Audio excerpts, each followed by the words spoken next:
Okay. This is the third lecture. In this lecture, we'll talk about large intestine. What is large intestine? Sometimes called, it is also called the colon. But there is a question coming in your mind that what is large intestine?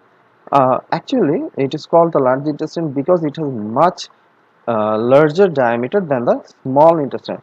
If you compare this figure, you will see that the diameter of the colon or large intestine is much bigger.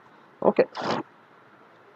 Okay, there is another thing, the appendix. I have in the figure.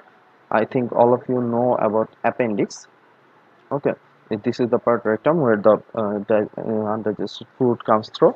The main function is to absorb water and vitamin from the remaining food. Okay, okay. Third point, also stores the remains of the food that cannot be absorbed. That is fecal matter before they are flushed from the body. They are flushed out from our body as fecal matter. About 1.5 meter feet, 5 meter, 5 feet, which is quite. I think all of you are acknowledge about 5 feet, kind of height of human height, long, and 6.5 meter centimeter in inches. The rectum acts as a temporary storage facility of feces before it is extracted from the body. Whenever we eat something, that is the food is stored in this part in the rectum. Okay. Uh, so here is the thing, accessory of organs. The liver, pancreas, and gallbladder all help with the digestion by supplying digestive enzyme. There's some digestive enzyme, pepsin, trypsin.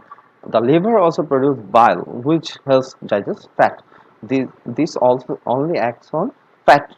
Fat. If the bile is not produced, then our fats will not be dissolved.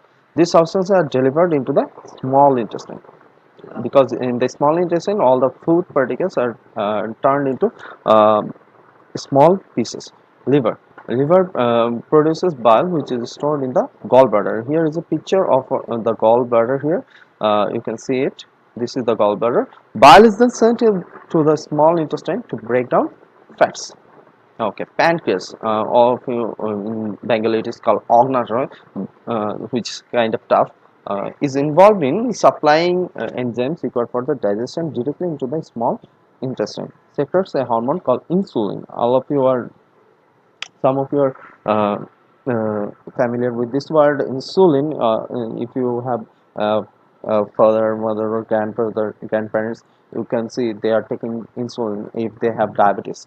Okay, the insulin actually helps to digest their extra foods. Okay. So that's all from today. Hope this is we'll discuss about other parts in next lecture, lecture 4. Okay, thank you everyone.